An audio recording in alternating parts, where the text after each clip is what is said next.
Hello everyone, कैसे हैं आप सब। मैं आव्या प्रजापति आपका स्वागत करती हूँ अपने चैनल पर। तो जैसा कि आप सब ने देख लिया है थंबनेल में, आज मैं आप सबके साथ इंग्लिश की स्ट्रैटेजी शेयर करना आई हूँ सीजीएल मेंस के लिए। तो जैसा कि आपको पता ही है, सीजीएल मेंस में सबसे ज़्यादा वेटेज भी इंग्लिश का ही होता है। 135 मार्क्स की इंग्लिश आती है मेन्स में, बल्कि रीजनिंग और मैथ 90 मार्क्स के आते हैं। तो इसी हिसाब से हमें इंग्लिश पर सबसे ज़्यादा फोकस करना पड़ेगा, क्योंकि इंग्लिश ही सबसे ज़्यादा मार्क्स की आती है। तो अब टाइम वेस्ट किए बिना मैं अपनी स्ट्रेटेजी शेयर करती हूँ आपके साथ कि कैसे मैं इस बार करने वाली हूँ और क्या मैंने 2024 में गलतियाँ की थी कि मेरा सिलेक्शन नहीं हो पाया था, क्योंकि मेरे मार्क्स ही इंग्लिश में कम रह गए थे। जहाँ बच्चों के 35 आउट ऑफ 135 मतलब 135 आउट ऑफ 135 आए थे, मेरे वहीं 120 के आसपास रह गए थे। तो वही सोचते अगर थोड़े बहुत इंग्लिश में, क्योंकि इंग्लिश उस टाइम ईजी आई थी, अगर थोड़े बहुत अच्छे मार्क्स आते तो मेरा सिलेक्शन हो जाता। बस यही है कि इस बार जो गलतियाँ 2024 में की हैं वो नहीं करनी है।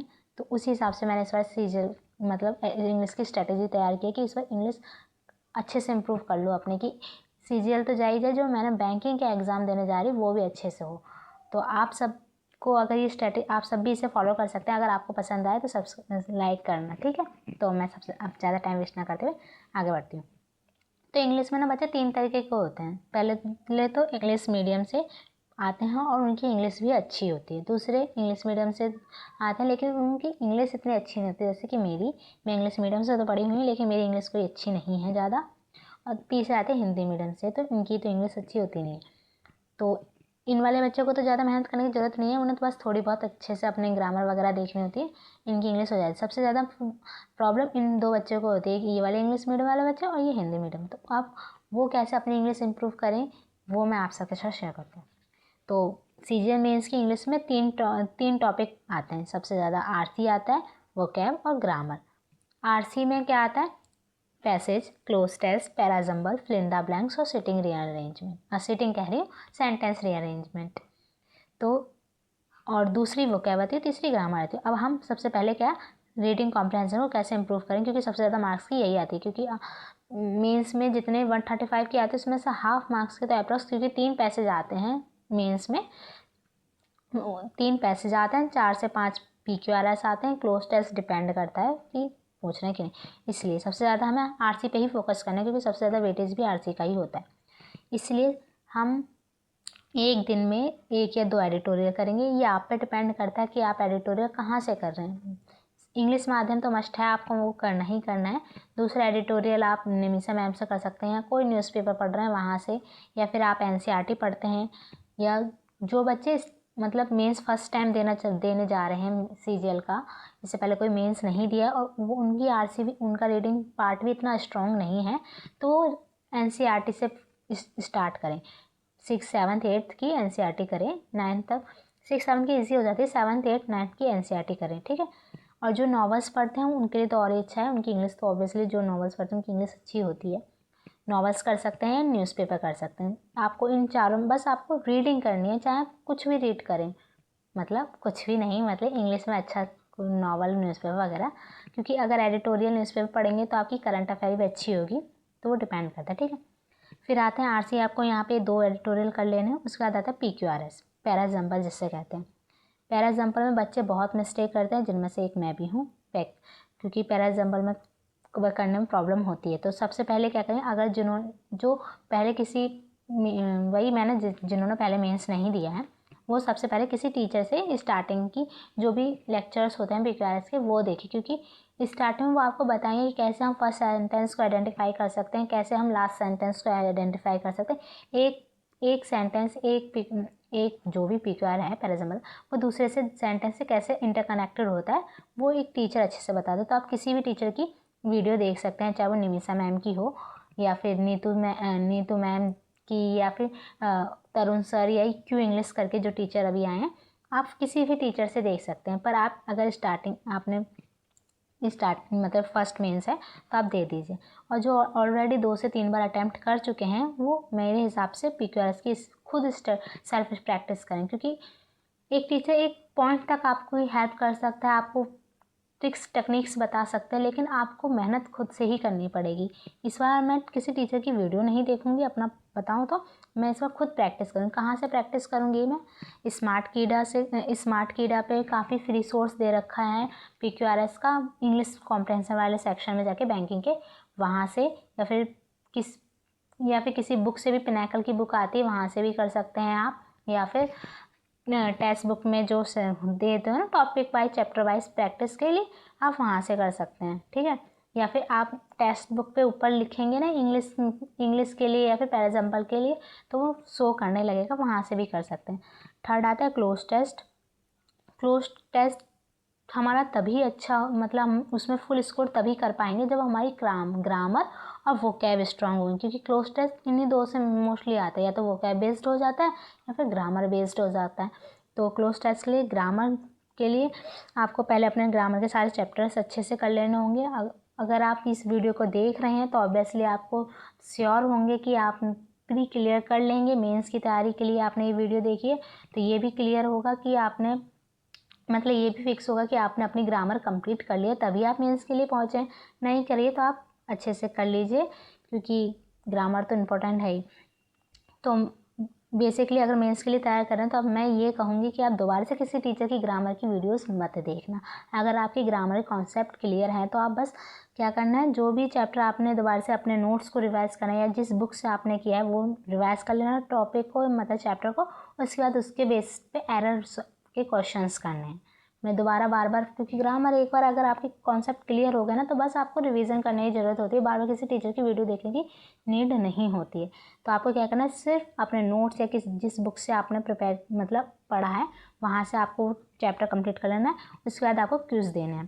क्विज़ भी आप टेस्ट रैंकिंग पे काफ़ी फ्री सोर्स अवेलेबल है, आप वहाँ से दे सकते हैं, या टेक्स्ट बुक से, या फिर पिनाकल की बुक आप पढ़ करे हैं वहाँ से कर सकते हैं। ठीक है, तो ग्रामर में तो आपको क्या करना है, आपने नोट्स या फिर नीतू मैम की बुक से जहाँ से भी किया है वहाँ से करके सीधा आपको एरर करने हैं। ठीक है, एरर कितने करने हैं आपको, एक दिन में 20 to 25 एरर सॉल्व करने, चाहे चैप्टर वाइज करिए मिसलेनियस करिए। तो ये क्लोज टेस्ट के लिए हो गया। क्लोज टेस्ट में दूसरा आता है वोकैब। वोकैब में क्या क्या इंक्लूड होता है, वोकैबुलरी, ईडियम्स और सब्स्टिट्यूशंस। मोस्टली सभी बच्चों ने ब्लैक बुक से ही किया होता है, तो आप ब्लैक बुक से कर सकते हैं। मैं भी ब्लैक बुक से ही करी हूँ, 2-3 बार, काफ़ी बार रिवाइज भी कर चुकी हूँ, तो मैं ब्लैक बुक से ही करूँगी। और मैं इस बार क्या करूँगी, इस बार सिर्फ रिवाइज नहीं करूँगी ब्लैक बुक से, मैं 30 to 40 मिनट्स तो मैं ब्लैक बुक से अपने रिवाइज करने के लिए दूंगी। उसके बाद मैं एक क्विज़ दिया करूँगी वोकैब का, ईडन सब्स्टिट्यूशन का नहीं, सिर्फ वोकैब का। तो वो वोकैब का क्विज़ मैं दिया करूँगी टेस्ट रैंकिंग से। आप वहाँ पे देख सकते हैं, काफ़ी अच्छा ऐप है, काफ़ी फ्री सोर्स उस पर अवेलेबल है काफ़ी चीज़ों का। तो अब मैं वहाँ से एक वोकैब का क्विज़ दिया करूँगी। ठीक है, जिसमें 20 से 25 वोकैब वाला जो क्विज़ होता है ना, एक वो हो जाएगा, तो मेरी 25 वोकैब वहाँ से ही हो जाएगी।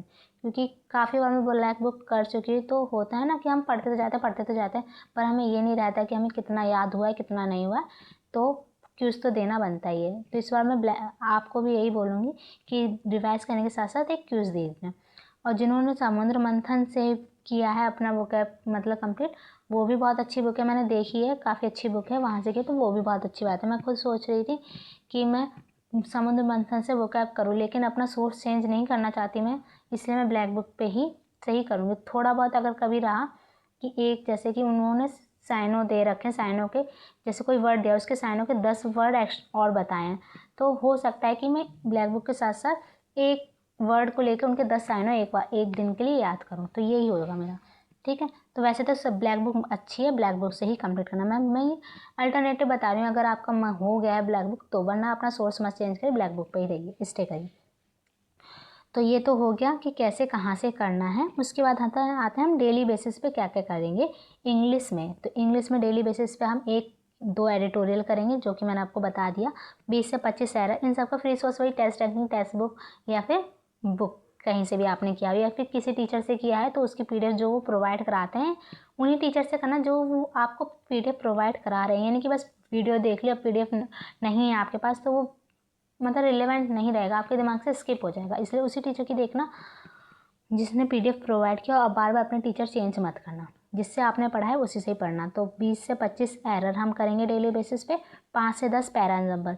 अगर पैरा एग्जाम्पल लेंथी हैं, डिफ़िकल्ट हैं, तो आप 5 कर सकते हैं, या फिर जो बिगनर हैं वो 5 कर सकते हैं। अदरवाइज़ 10 पैरा एग्जाम्पल तक करने की ट्राई करिए। धीरे धीरे अपनी एफिशिएंसी को बढ़ाना है। 10 से 15 सेंटेंस इम्प्रूवमेंट, ये सब मैंने आपको सोर्स बता दी कहाँ से करना। वरना अगर आप स्मार्ट किडा भी देख सकते हो, उसमें भी इंग्लिश का काफ़ी अच्छा सोर्स दे रखा है, ठीक है। 10 से 15 सेंटेंस इम्प्रूवमेंट करने और 2 close test per day solve करना। ये पर डे का मैं बता रही हूँ, आपको इतना करना ही करना है। ये सब कंप्लीट करने में आपको 3 घंटे तक लग सकते हैं और एक सेक्शनल मॉक इंग्लिश का मस्ट है, ये करना ही करना है। उसके बाद इसे एनालाइज भी करना है कि आप कहाँ गलतियाँ कर रहे हैं। जैसे कि मेरा खुद का, मैं पैराग्राम्बल में सबसे ज़्यादा मिस्टेक करती हूँ, तो आपको भी अपना आइडेंटिफाई करना है कि आपकी वीकनेस क्या है वहाँ, जहाँ पर फिर वहीं पे ही आपको सबसे ज़्यादा टाइम देना है। जैसे मैं पैराग्राम्बल में सबसे ज़्यादा मिस्टेक करती हूँ, क्लोज टेस्ट में मेरी गलतियाँ कम होती हैं, एरर्स में भी थोड़ी बहुत होती हैं। तो इसी तरीके से आपको आइडेंटिफाई करना है कि आप इंग्लिश में कहाँ वीक हैं कहाँ नहीं, ठीक है। तो यही डेली बेसिस में आपको 3 से 4 घंटे 3 घंटे तो इंग्लिश में लग ही जाएंगे सारा पूरा करने में, और धीरे धीरे ही अपनी एफिशिएंसी को बढ़ाने। ये मैंने इंग्लिश का इतना ज़्यादा इसलिए लिया है क्योंकि हमें नहीं पता, क्योंकि अगर TCS एग्ज़ाम ले रहा होता तो हम श्योर रहते कि हाँ पैटर्न जैसा आ रहा है मीन्स का वैसे ही आएगा। अब एडिक्विटी कुछ भी कर सकती है, ये आप सबको भी पता है फेस के एग्ज़ाम में क्या हुआ। मे बी मेंस लेवल पे इंग्लिश टफ कर दे, तो उसी हिसाब से हम इंग्लिश को प्रिपेयर करके चल रहे हैं कि इंग्लिश अगर टफ साइड जाती है तो हम अच्छे से एग्ज़ाम में परफॉर्म कर पाएँ। इंग्लिश वैसे भी हाई ज़्यादा मार्क्स की है, तो हमें इंग्लिश को प्रो लेवल तक अपनी कंप्लीट कर मतलब अपने आप को प्रिपेयर करके जाना। और इंग्लिश अच्छी हो रही है तो आपको ही बेनिफिट मिलेगा। आप जितने भी एग्ज़ाम दे रहे हैं, चाहे वो बैंकिंग के हों या किसी भी फील्ड में हो, इंग्लिश आती सारे एग्ज़ाम में आती है, और अगर आपकी इंग्लिश अच्छी है तो आपको बेनिफिट भी मिलेगा। तो बस यही है, इसलिए मैं इंग्लिश को अच्छे से करके जाऊंगी, जिससे जो मैंने मेंस के बैंकिंग के भी फॉर्म फिल किए हैं उसमें भी इंग्लिश आती तो मैं वहाँ पे भी अच्छा सा परफॉर्म कर पाऊँ। तो यही मेरी इंग्लिश की स्ट्रैटेजी। आप सबको पसंद आई हो तो लाइक करना, शेयर करना, कमेंट करना, सब्सक्राइब करना। जो न्यू है वो सब्सक्राइब करिए, बिना मत जाना, ठीक है। मिलते हैं नेक्स्ट वीडियो में, बाय।